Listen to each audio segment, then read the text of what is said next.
Bonjour à toutes, bonjour à tous et bienvenue dans le grand débat de la Nationale 24, votre émission de référence sur l'actualité sociopolitique du Bénin. Ce matin, nous avons l'immense plaisir de recevoir Gisca Azanko, un membre influent du Bloc républicain, pour une discussion en profondeur sur les grands enjeux politiques qui marquent l'actualité. Parmi les sujets à l'ordre du jour, la question du troisième mandat du président Patrice Talon, qui divise et qui suscite de nombreuses interrogations dans l'opinion publique. Nous aborderons également les enjeux des élections générales de 2026, un moment décisif pour l'avenir des partis politiques. Et enfin, un point essentiel, l'audit du fichier électoral de 2026 qui soulève des questions cruciales sur la transparence et l'intégrité du processus électoral. Bonjour Monsieur Azanko. Bonjour monsieur le journaliste. Vraiment, c'est un plaisir pour nous de vous recevoir sur la Nationale 24 pour débattre des sujets essentiels que nous venons d'énumérer. Et vous l'aurez constaté que depuis un certain moment, le débat sur le troisième mandat du président Patrice Talon fait rage au Bénin. Que pensez-vous de la légitimité de cette demande au regard des préoccupations exprimées par une partie de la population? Merci beaucoup monsieur le journaliste. D'abord, je tiens à dire que tout le plaisir est à moi. Je vous remercie de me convier à ce débat d'une importance capitale et hautement sensible compte tenu du contexte actuel. Et ce sujet, me semble-t-il, est déjà largement abordé par diverses interventions, mais tant que le suspense demeure, il reste pertinent d'en discuter. Je vais aborder le sujet en deux volets.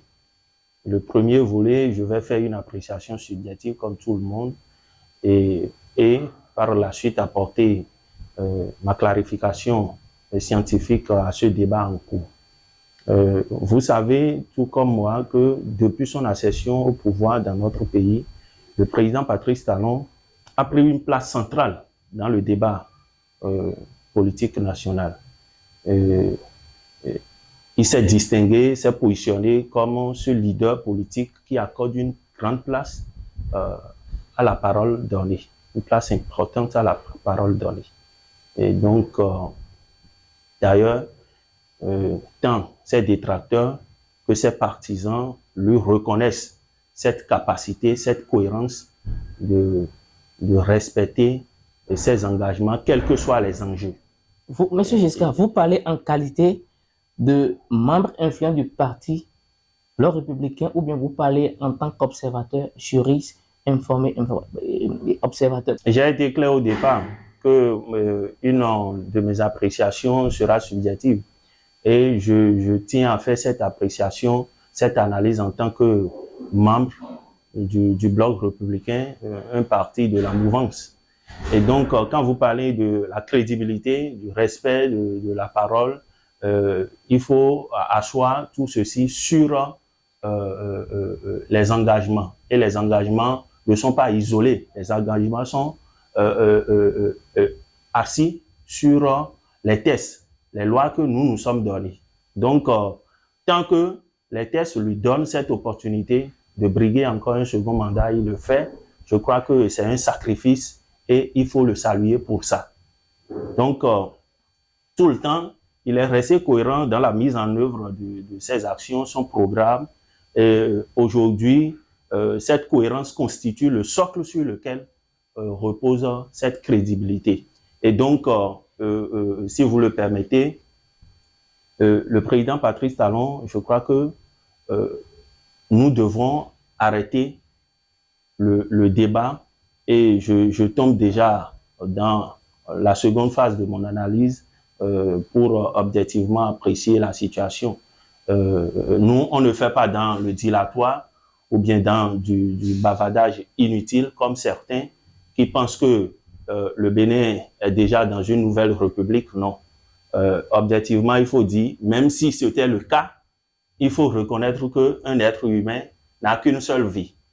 Parce que quand vous prenez les dispositions à l'article 42, alinéa 2 de la Constitution, ces dispositions disent clairement que nul ne peut de sa vie faire plus de 2 mandats de président de la République. Et donc, il faut dire tout simplement que cette affaire de nouvelle République, c'est une fiction en même temps politique, juridique, derrière laquelle se cachent certains leaders pour justifier une stratégie de conservation de pouvoir. Nous ne sommes pas dans cette dynamique. Ce qui nous concerne aujourd'hui, ce qui nous préoccupe personnellement, et moi je crois que d'autres catégories de personnes comme moi, ce qui nous préoccupe, c'est la préservation des acquis enregistrés sous ce régime. Nous en avons enregistré tellement qu'aujourd'hui, il faut de la veille citoyenne pour pouvoir les préserver. C'est pourquoi, depuis 2021 déjà, on a pris une première place dans la défense des acquis de la rupture pour, en quelque sorte, ce mouvement, ce n'est pas un mouvement enregistré officiellement, c'est un courant de pensée, ce n'est pas un parti constitué de différents jeunes, de différentes formations politiques pour préserver, parce que Patrice Talon, c'est comme cet employé-là que nous avons acheté pour faire une prestation. Quand il finit, il partira. Il va partir et c'est à nous maintenant de prendre soin de tout ce qu'il a pu réaliser comme de bien dans notre République. Et je crois que c'est ça qui doit nous préoccuper. Okay. Monsieur Giscard, j'ai constaté que vous avez dit qu'il y a une partie, certains leaders se prononcent. Nous avons vu tout récemment que certains de la majorité présidentielle ont été sanctionnés. Et je voudrais faire cas de la sanction que le ministre Adambi a reçue et avec effet immédiat parce que le gouvernement aussi a entériné et l'a retiré des membres du gouvernement. Mais comment comprendre? Puisque depuis un moment, il semble que c'est surtout les membres du bloc républicain qui agitent le spectre du troisième mandat du président de la République. Et on a souvent entendu Bertin Corvi. Il n'est pas d'une autre famille politique que la vôtre. Il est aussi membre BR. Mais nous avons constaté qu'il n'y a pas eu de censure par rapport au spectre du troisième mandat qu'il agite à tout vent et il défend ça royalement. Mais pourtant, il n'y a pas eu de sanction face à cette question. Est-ce que cette façon de faire ne cache pas un manque de sincérité au niveau du parti Bloc républicain? D'abord, il faut clarifier les choses. Qu'un membre d'une formation politique, un simple membre comme moi, fasse des sorties pour opiner, c'est différent de ce que un responsable qui fait partie du directoire d'une formation politique pose comme acte. Et donc, nous n'allons pas comparer, il faut que je sois vraiment direct, nous n'allons pas comparer la sanction suite à un certain comportement de Adambi à ce que dit Bertin Corvi sur les réseaux sociaux. Vous ne verrez jamais sortir le directoire du parti fait sienne les propos de Bertin Corvi. Ce que Bertin Corvi dit l'engage en tant que citoyen. Et ceci sur fond de la liberté d'expression. Chacun est libre d'interpréter et de dire ce qu'il pense de la Constitution et des dispositions de la Constitution. S'il pense que le président de la République peut faire un troisième mandat, ça n'engage que lui. Mais déjà, à plusieurs occasions, le président de la République a réitéré son engagement à ne pas briguer un troisième mandat. Donc, ce que le ministre Adambi aurait posé comme acte, de commencer par préparer déjà 2026, il se serait lancé dans une démarche de préparation d'une éventuelle candidature. Je crois que c'est à sanctionner parce que désormais, nous avons fait une réforme qui nous a conduit à de grands blocs politiques. Et dans ces blocs politiques, il faut vraiment de la discipline. De la discipline, attendre que le moment opportun, les jeux soient vraiment ouverts, lancés, avant de commencer par faire quoi que ce soit. Si vous mettez la charrue avant les bœufs, c'est normal que des sanctions tombent. Et c'est ça que vous avez observé dans le cadre de... Je pense que relativement à cette question, nous allons y revenir sur les enjeux au niveau de la seconde phase de notre entretien, Oui. mais je continue toujours. Monsieur Azankpo, que signifierait pour vous, ou bien quel impact ça aurait si peut-être demain le président Talon décide de briller un troisième mandat? Parce que nous l'avons constaté, bon, dans la peau d'un homme politique, voilà, on a eu une telle histoire de l'autre côté de la Côte d'Ivoire. Nous sommes dans le même espace géographique et dans le même espace communautaire et nous avons constaté que par le passé, ce qui s'est passé en Côte d'Ivoire suite à la révision constitutionnelle, le président Ouattara est revenu sur ses mots et il a brigué un troisième mandat et je porte à croire que quand effectivement on n'est pas dans le feu de l'action, il est difficile de croire qu'effectivement celui qui en pousse pourrait facilement laisser le fauteuil présidentiel. S'il advenait que le président Talon souhaitait briguer un troisième mandat présidentiel, qu'est-ce que cela coûterait réellement au pays? Il faut opiner sur la question si vraiment il y a possibilité que cela arrive. Nous n'envisageons du tout pas cette possibilité parce que, comme je viens de le dire à l'entame de mon analyse, subjectivement, il a promis et il s'est toujours montré comme quelqu'un qui respecte la parole donnée. Et objectivement, il y a les tests qui disposent désormais que nul ne peut de sa vie. Le président Patrice Talon, il est comme vous, il est comme moi. Il a une seule vie. Même si éventuellement les interprétations doctrinales nous conduisent à une nouvelle république, Talon n'aura pas deux vies. Et ce que je voudrais aussi souligner, vous ne verrez jamais, il n'y a rien qu'on appelle nouvelle république. C'est de la fiction. Vous ne verrez jamais une nouvelle république induit alors la libération des prisonniers du milieu carcéral. Vous verrez toujours nouvelle république pour reconduire, pour renouveler un mandat présidentiel ou bien le mandat d'un leader politique. Donc, nouvelle république, c'est du faux jeu. C'est du faux jeu. Et ça varie d'un contexte à un autre, d'une république à une autre. Les mêmes conditions qui peuvent aujourd'hui occasionner une nouvelle république, demain peut ne pas l'être. Vous voyez, ça dépend des forces en présence, du contexte, de la volonté politique, et voilà. Donc, okay. Nous n'envisageons pas un troisième mandat. Nous avons constaté depuis peu, M. Azankpo, oui, que l'opposition a commencé par donner l'alerte. L'opposition a donné l'alerte à plusieurs reprises d'une éventuelle ambition d'un troisième mandat.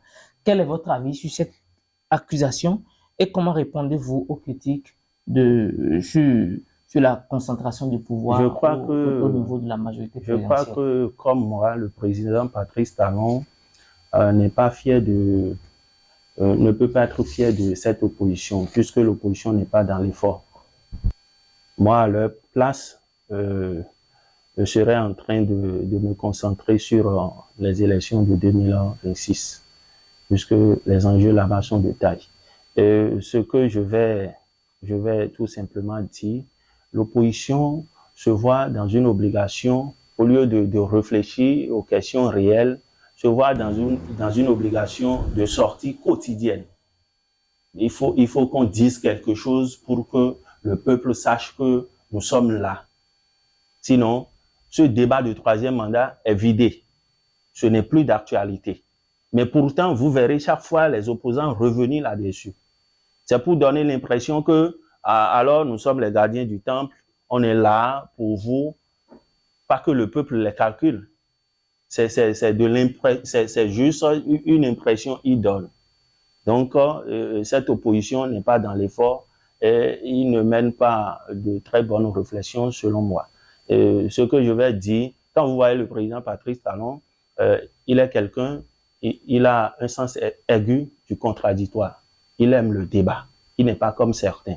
Donc, quelqu'un comme ça, il faut réfléchir et vraiment le choquer. Quand vous attaquez troisième mandat alors que le débat n'existe plus, ça vous versez dans la puérité. Donc, je crois que l'opposition a mieux à faire. Dans un pays, il faut forcément que l'opposition existe, mais que l'opposition fasse très bien son travail. C'est encore une autre chose. Le tout ne suffit pas d'exister. Et nous ne voyons pas cette opposition travailler vraiment pour qu'il y ait, travailler dans le sens de produit du développement pour notre République. Comment ils font la veille citoyenne? Dans quel sens? Et ils proposent quoi? Nous allons y revenir. Parlant des élections générales de 2026, quel enjeu pour les partis politiques? Les élections de 2026, je crois que vous le savez aussi très bien, les élections de 2026 présentent un enjeu majeur pour les partis politiques, toutes catégories confondues. Et en l'occurrence, comme je suis du Bloc républicain, je vais dire pour le Bloc républicain, l'enjeu est encore plus de taille. Et cet enjeu majeur tourne autour de plusieurs aspects. Mais moi, je vais énumérer quelques-uns, 3 peut-être, parce que une élection législative, pas une élection législative, les élections générales de 2026, les enjeux tournent autour de plusieurs aspects. Le premier aspect, c'est la désignation des candidats.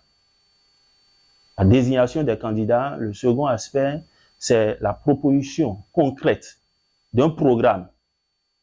Parce qu'on ne va pas au marché prétendre aller vendre et s'y rendre le panier vide. Il faut avoir quelque chose dans le panier, il faut proposer quelque chose à la clientèle, aux clients qui viendront au marché. Donc, et le troisième aspect, c'est la mobilisation sur le terrain. La mobilisation qui dépend des 2 premiers que je viens de citer. Quand vous avez bien désigné les candidats, vous faites une très bonne proposition de programme. La mobilisation vient facilement, sauf que sur le terrain, il faut adopter quelques stratégies, il faut avoir une certaine posture politique donnée. Et si vous le permettez, parlant de la désignation des candidats, je crois que l'idéal serait d'organiser des primaires. Parce que les primaires présentent de nombreux avantages sur l'aspect de la transparence et l'organisation politique. Mais là, il y a la maturité du système partisan est toujours en construction, donc il serait prématuré pour nous de demander l'organisation des primaires systématiques. Parce que vous allez me dire, si on prenait déjà les dispositions, on pouvait le faire. Mais là, maintenant, on ne grandit pas d'un seul coup. On grandit avec le temps et petit à petit. Donc, l'idéal serait les élections, les primaires au sein des partis. Maintenant, à défaut de ces primaires, moi, je pense que le choix des candidats doit être basé sur des critères objectifs. Et il faut distinguer les critères d'éligibilité des critères de sélection de fond. Et quand je parle des critères de fond de sélection, il faut, par exemple, que le député, quelqu'un qui prétend être prochainement sur une liste législative, par exemple, apporte une proposition, nous dise clairement au sein du parti ce qu'il pense aller faire à l'Assemblée nationale.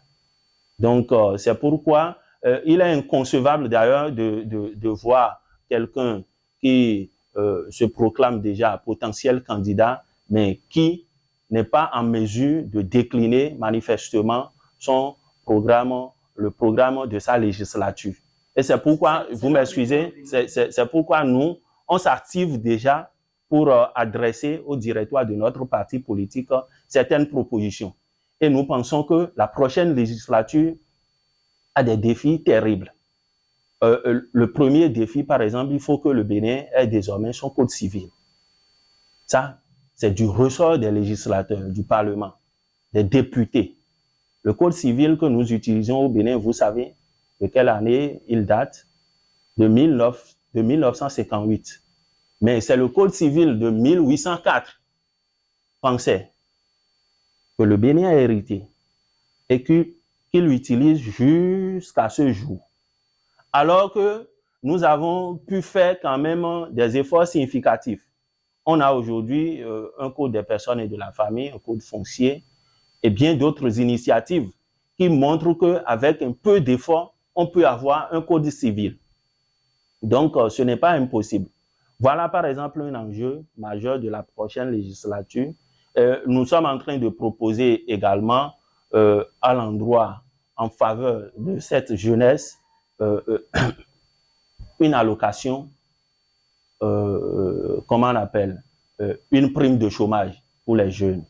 Parce qu'il est inconcevable qu'un jeune, après sa licence, son master, son doctorat, soit toujours à la recherche du travail pendant une période prolongée. Alors que quand vous consultez les dispositions de l'article 30 de la Constitution, déjà, l'État a cette obligation de créer les conditions pour les citoyens afin que ces derniers jouissent de leurs droits et jouissent effectivement de leurs droits au travail. Donc, nous pensons que la prochaine législature doit travailler de sorte à créer ces conditions-là pour la jeunesse, mais avant de continuer à renforcer ces conditions, parce que le président Patrice Talon avec son gouvernement en a fait suffisamment, mais il faut les renforcer, il faut en faire davantage, il faut définir une allocation, vous m'excusez, une allocation forfaitaire pour les jeunes au chômage. Monsieur Azanko, tel que je le disais, la dynamique politique actuelle semble favoriser certains partis politiques par rapport à d'autres. Comment le BS se prépare-t-il à aborder ces échéances face à un environnement de plus en plus compétitif? Parce qu'aujourd'hui, il faut dénoter qu'il y a 3 grands blocs. Il y a le bloc républicain, l'UP, le Renouveau et le parti d'opposition. Le bloc républicain? Non, les démocrates. Bien sûr, je parlais des démocrates. Oui. Je parlais des démocrates, le bloc républicain et l'UP, le Renouveau. Ouais. Et dans ce contexte compétitif, quelles sont les dispositions que votre parti est en train de prendre pour les échéances à venir? Par rapport à cette question, je dirais que quand vous parlez des conditions qui favorisent beaucoup plus certains partis que d'autres, vous tirez leçon des élections passées, les élections législatives en l'occurrence. Certes, c'est vrai, on a cette impression parce que nous sommes sortis de cette élection, de ces élections législatives avec 28 députés. Nous ne sommes pas aussi... nous avons analysé, on a appris on a acquis d'expérience de ces élections-là. Et là, tout de suite, je crois que c'est pourquoi je disais tout à l'heure que nous sommes en train de nous activer pour adresser des propositions. Et des propositions, dans la réalité du système partisan, sont toujours les bienvenues au sein des formations politiques. Donc, je crois que nous avons beaucoup appris des élections législatives passées et raison pour laquelle nous pensons organiser d'ailleurs les élections législatives prochaines, des élections générales, en l'occurrence les élections législatives et communales prochaines, pour être beaucoup plus compétitifs. Et ce que nous proposons, c'est sur le choix des candidats. Il faut que le bloc républicain ait un programme digne de ce nom à proposer aux populations et il faut maintenant qu'on s'organise à faire une très bonne mobilisation sur le terrain. Et donc, je ne sais pas s'il faut revenir là-dessus, parlant des propositions, le choix des candidats, l'organisation des primaires.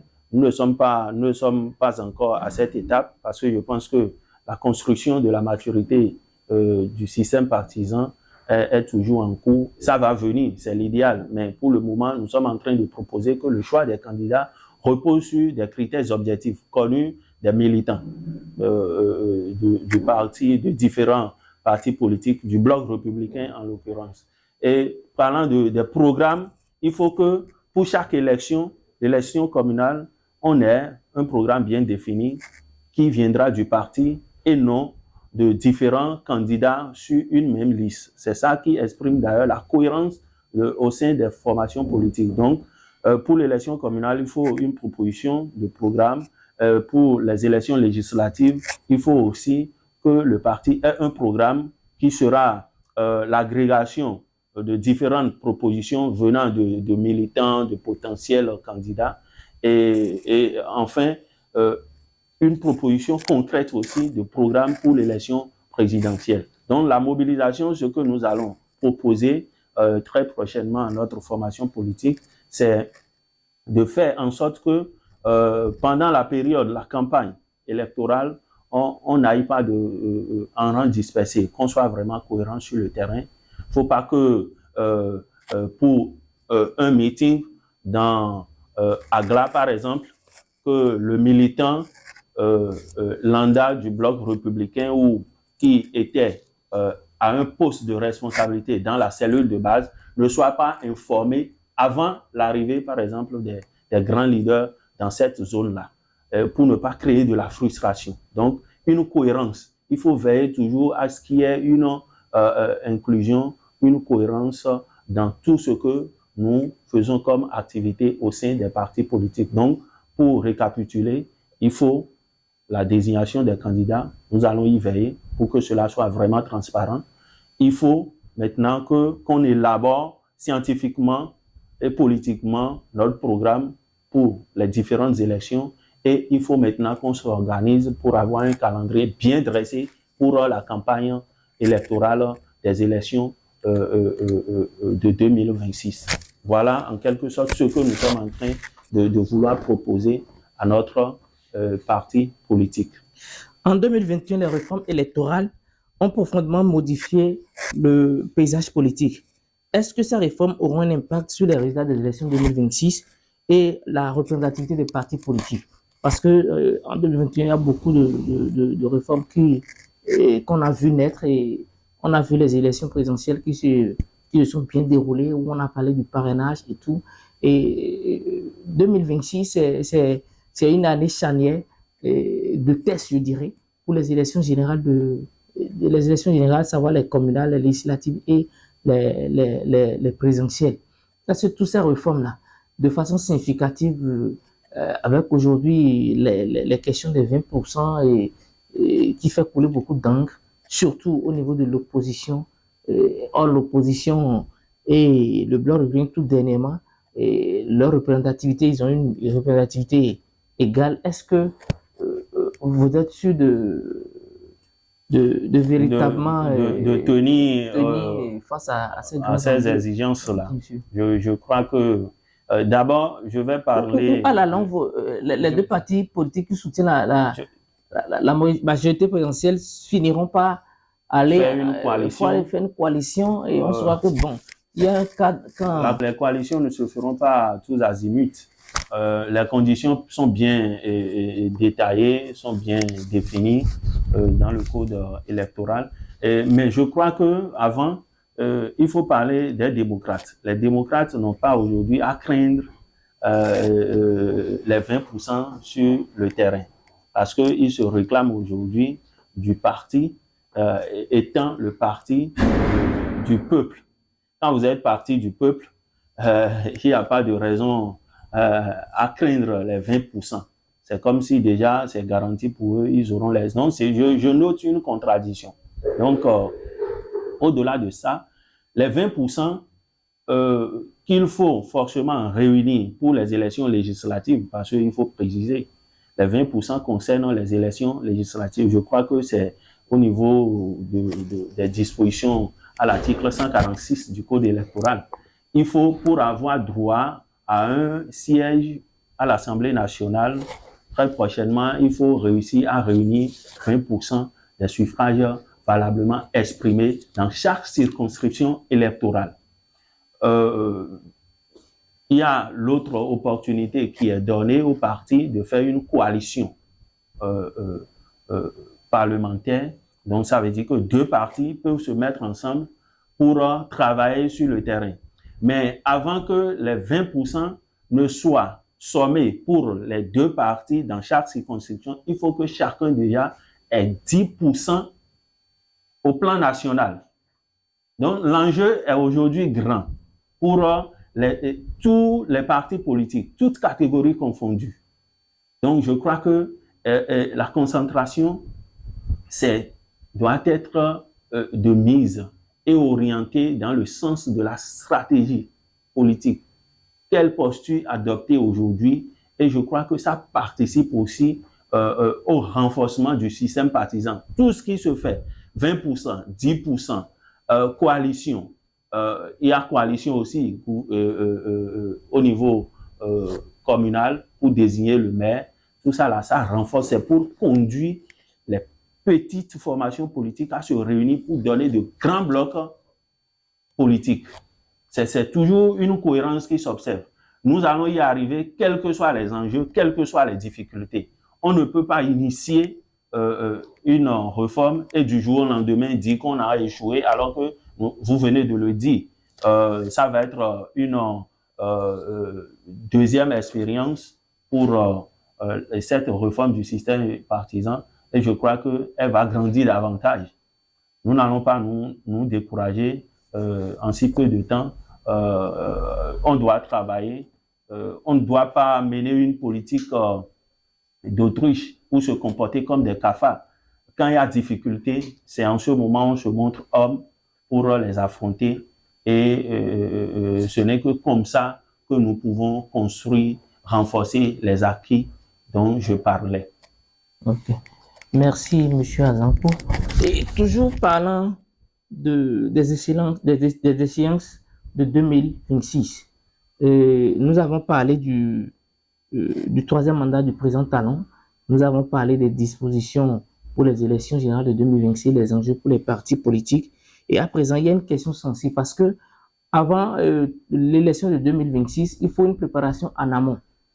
Et cette préparation en amont, pour cette préparation en amont, il y a l'opposition qui a bataille de toutes ses forces. Et nous avons constaté que tout dernièrement, il y a un accompagnement du gouvernement qui a été alloué pour le dit du fichier électoral. Quelles sont vos impressions par rapport à cela? Sur l'audit du fichier électoral, comme vous venez de le souligner, il y a une implication forte du gouvernement. Oui, en fait, je vais vous expliquer. Parce que au départ, l'opposition s'est fourvoyée en parlant de liste électorale. Alors que ce qui est important, je crois que si le gouvernement s'est désormais impliqué, c'est-à-dire que le niveau de langage a été corrigé sûrement pour qu'on soit tous en phase. Parce que quand il parlait de liste électorale, déjà, c'est comme si il ne s'intéresse même pas à ce processus, au processus suivant lequel ce liste est extrait. Alors que c'est un système d'information, c'est un registre national que l'ANIP travaille pour mettre après à disposition de la Sénat d'une liste électorale. Donc, je crois que le président de la République avec son gouvernement, ils ont fait cet effort de recadrer les démocrates, le parti de l'opposition, pour que, parce que objectivement, ils trouvent, même si il y a eu à l'entame quelques égarements, le gouvernement a vu que c'est une très bonne idée, une occasion qu'il faut saisir alors pour corriger et éventuellement, parce qu'aucune œuvre humaine n'est parfaite. Le fichier électoral, l'extraction, le processus, le système, la base de données du registre national peut avoir des dysfonctionnements, quelques lacunes qu'il faut corriger. Je pense que c'est pourquoi désormais on note dans ce processus une forte inclusion, une forte implication du gouvernement et c'est à saluer. C'est à saluer, ça participe aussi à la cohésion sociale. Donc je crois que malgré le fourvoiement du parti, les démocrates au départ, le président de la République et son gouvernement les a récupérés parce que même s'il y a quelques erreurs de langage, on a essayé de corriger, on les a ramenés. Les TDR, c'est vrai, moi je n'ai pas consulté les TDR de l'audit de la liste électorale, du processus d'extraction de la liste électorale, mais je crois que ce qui est là actuellement, ce qui est en cours, doit prendre en compte tout le processus.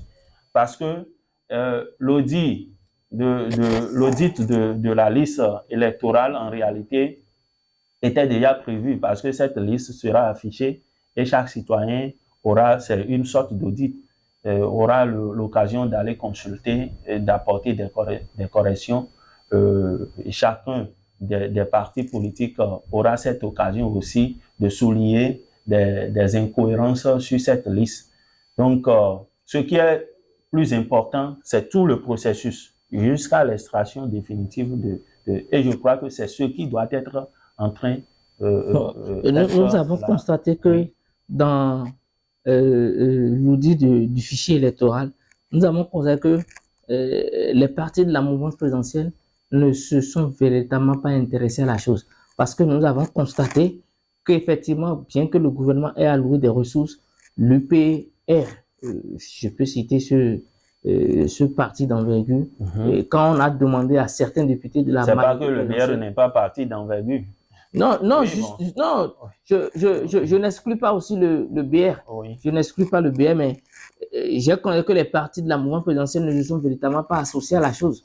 Parce qu'effectivement, il y a un financement qui a été donné, mais quand on voit la configuration c'est vrai, il y a l'implication de la société civile, il y a l'implication de certains membres ils ont commis des experts, ça a été un recrutement qui a été fait. Je vous dis en des même consultants temps, pour ça, mais de façon concrète, on n'a pas vu l'apport des partis vrai, de la mouvance présidentielle. C'est un peu comme vous êtes en train de chanter et vous êtes en train de chanter ou dire du fichier électoral, ou dire du fichier. Nous mettons des fonds à disposition pour que vous puissiez le faire.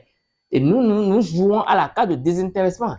Et là, vous avez parlé de consensualité. Là maintenant, est-ce qu'il y aura véritablement un consensus autour du travail qui se ferait? Le consensus est déjà acquis.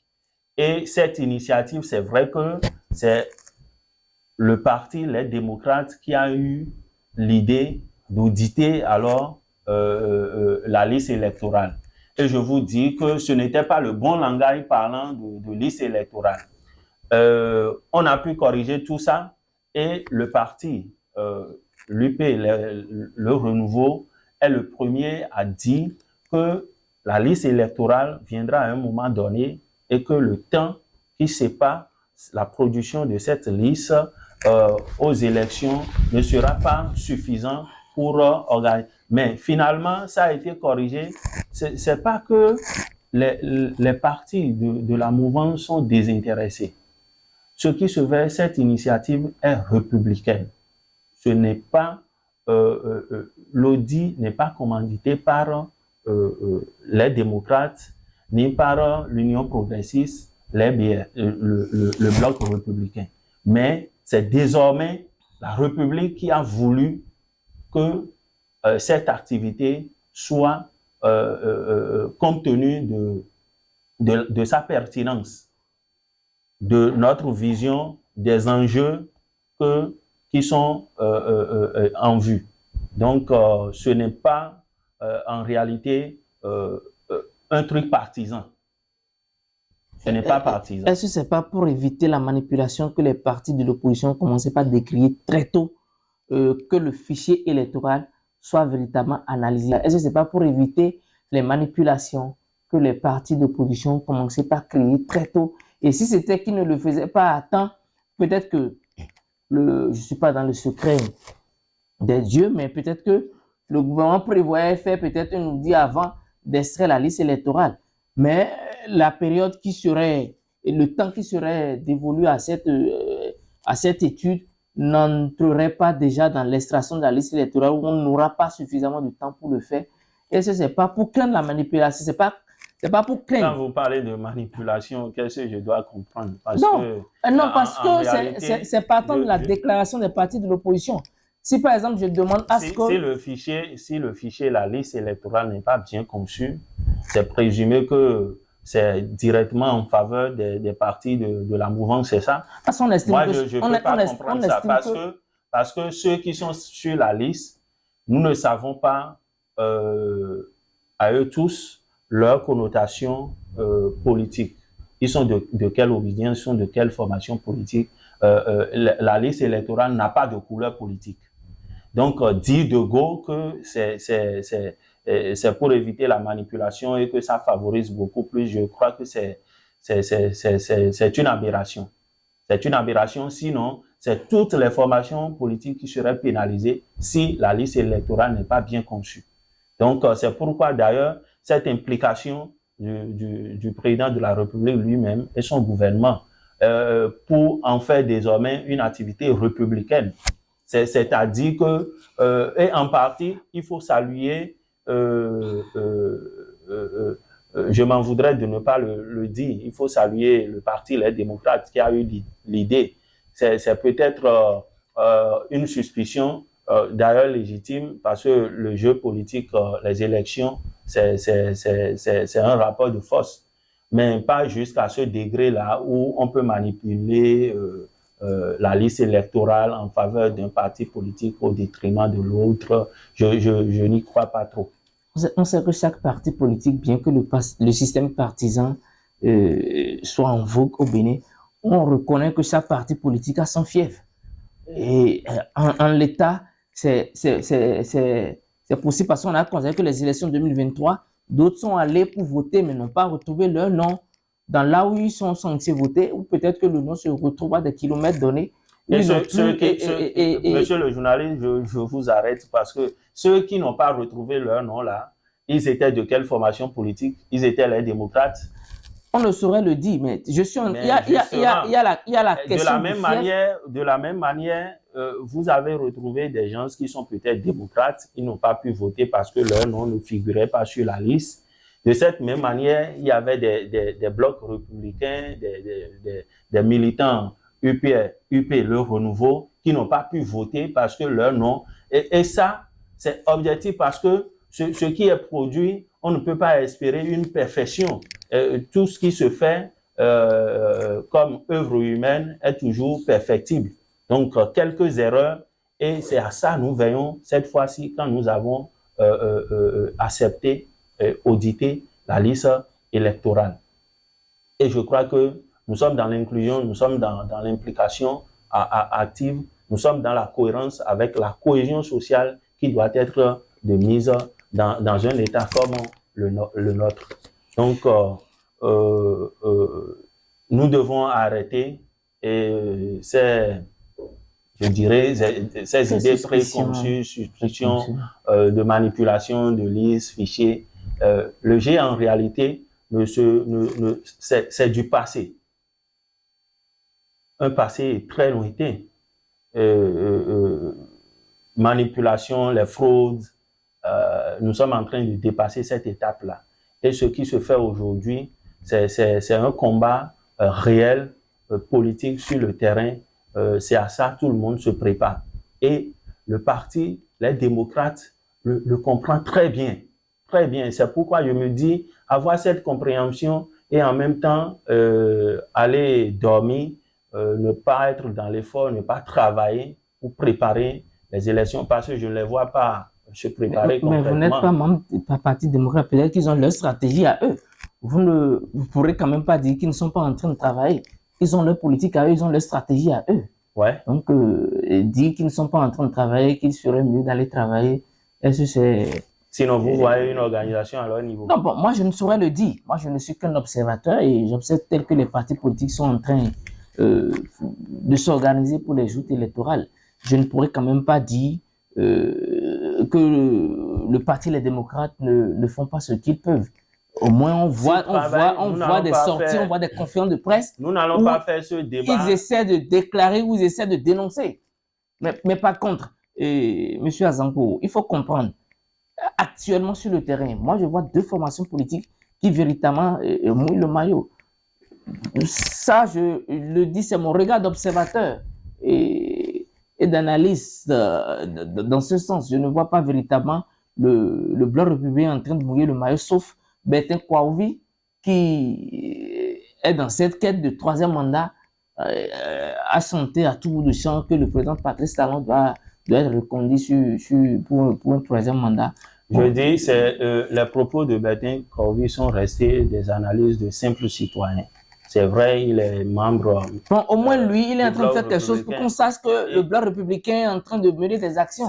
Non, de façon pragmatique. Moi, je ne vois pas des activités politiques venant du bloc républicain. Pardonnez, ces actions de Bertin Corby ne relèvent pas des actions, ou bien on ne doit pas reconnaître ça, ou bien mettre ça à l'actif du bloc républicain. Non, ça n'engage que Bertin Corby. C'est une appréciation de simples citoyens.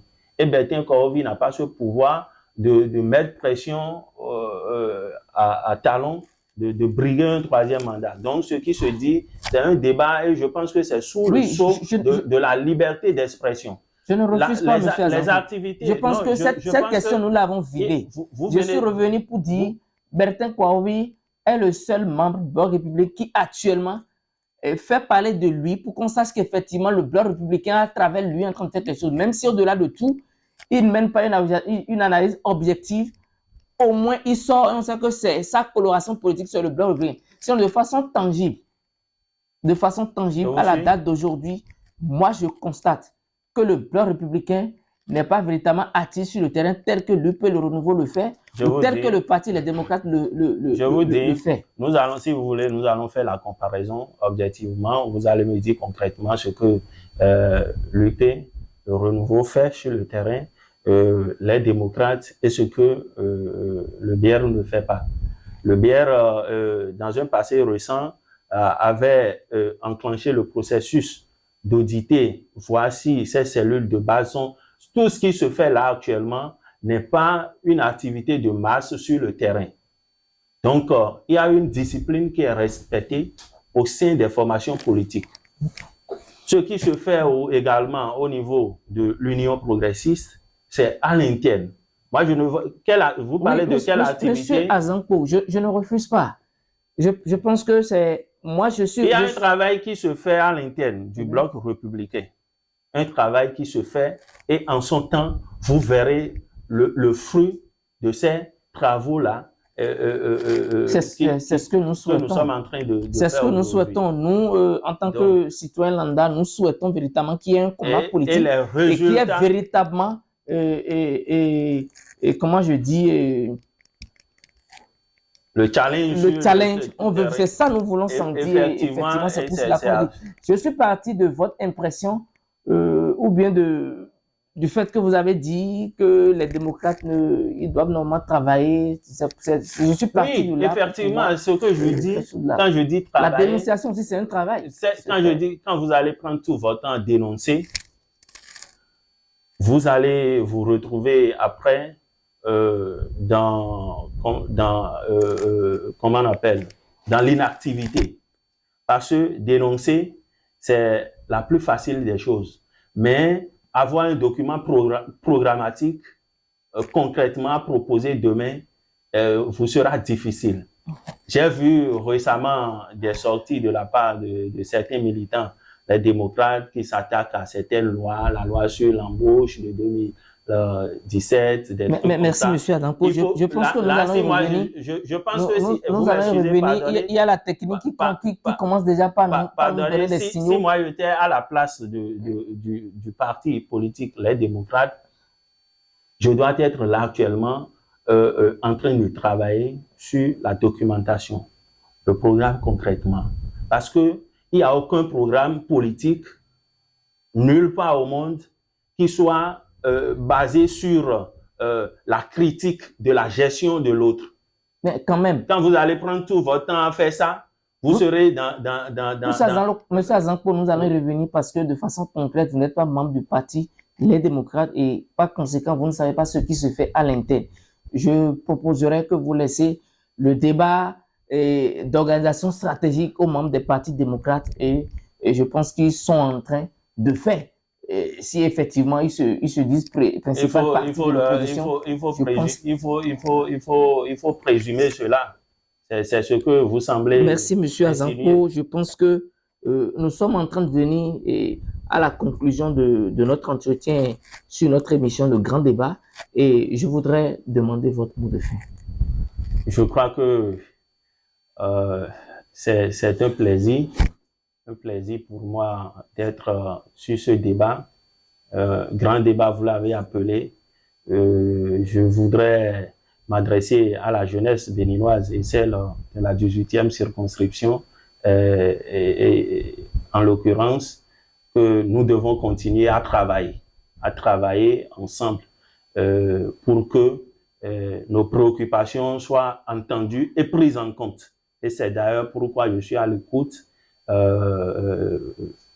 J'ai mes oreilles ouvertes à tout le monde, à toute cette jeunesse, à la jeunesse de la 18e, pour que le travail ensemble soit de mise et continuel. Merci. Et voilà, chers téléspectateurs, un débat passionnant qui sans doute aura éclairé les zones d'ombre actuelles au Bénin. De la question du troisième mandat du président Patrice Talon, en passant par les élections générales de 2026, et sans occulter aussi la question cruciale de l'audit du fichier électoral. Nous l'avons débattu en profondeur avec M. Giscard Azankpo. Il est membre influent du parti Bloc républicain, jury de formation qui a donné ses appréciations sur les différentes questions qui agitent l'opinion publique. Je vous invite à partager vos opinions sur nos canaux de communication digitale que sont Facebook, LinkedIn et Twitter. Et je ne saurais terminer sans cette citation de l'écrivain Albert Einstein: le monde ne sera pas détruit par ceux qui font du mal, mais par ceux qui les regardent sans rien faire. Merci de votre fidélité et à très bientôt sur le grand débat pour de nouvelles analyses, de nouvelles perspectives et de nouvelles questions.